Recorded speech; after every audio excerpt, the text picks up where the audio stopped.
And his challenge and question goes to Dr. Ali. We start your question now. Jesse?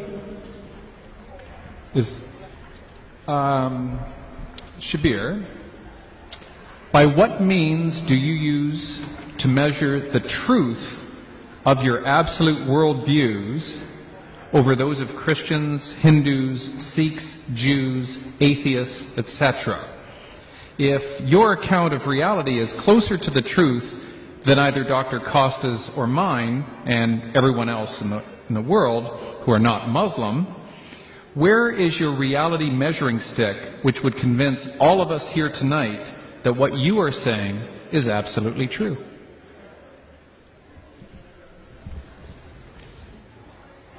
You can also come here. Please go. Yeah. Thank you for that question, Dr. DiCarlo. I wouldn't answer from the point of view of absolute truth, but I would answer from the point of view of my own relative experience. Like all of us, I have a certain history. I've been educated in a certain way. I've been brought up in a certain way. I've had certain experiences in life that have led me to where I am now and what I believe now. But having said that, it seems to me from my brief survey of the world's religions that if there is a religion to pick, then to me the religion is Islam.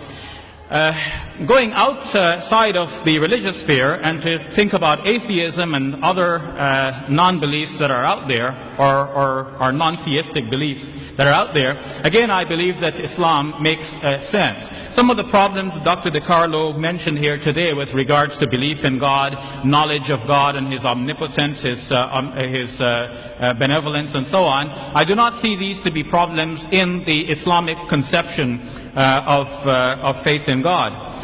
The Quran in Islam I believe to be one of the most motivating factors for me. When I study the Quran, I become entirely impressed that this is a revelation from the Almighty God. One of the things that confirm this for me in modern times is noticing that there are certain mathematical patterns in the Quran that go beyond the mere meaning of the text. And this is a modern discovery. Prior to the age of the computer, we were not able to do these studies on the computer. Some people have done studies like this with regards to the Bible. There was Ivan Panin, and more recently Michael Drosnin and Jeffrey Satinover. But all of these studies have been discarded and discounted by those who have reviewed them independently. In the case of the Quran, on the other hand, there are many numerical correspondences between things, between numbers of verses, between numbers of chapters, numbers of words, numbers of letters. It's forming such a tight-knit composition that it is clear that whoever authored this book has a very deep interest in numbers, has a sharp mind that could keep track of the numbers over the 23 years over which the Quran was being revealed, a piece at a time in a wide variety of circumstances, and didn't tell anybody about this until we can discover it only now. To me, this is the mind of God behind the Quran that we're now discovering. For example, one of these aspects is the number of times words occur in the Quran that are meaningful in terms of the numbers and in terms of each other. For example, tonight our debate is about Jesus. The Quran says that Jesus is like Adam, and the Quran means but they're both created by God. But there is another way in which Jesus is like Adam in the Quran. Each name, Jesus and Adam, occurs in the Quran 25 times. And if only once do they occur in the same verse, and another time in the same chapter. To think of the other 23 occurrences scattered in a variety of chapters in the Quran. Some chapters mention Adam but do not mention Jesus. Some mention Jesus but not Adam. And to keep count of the Prophet now reciting a piece at a time over 23 years in a variety of circumstances, how does he remember how many times he said Adam and how many times he said Jesus?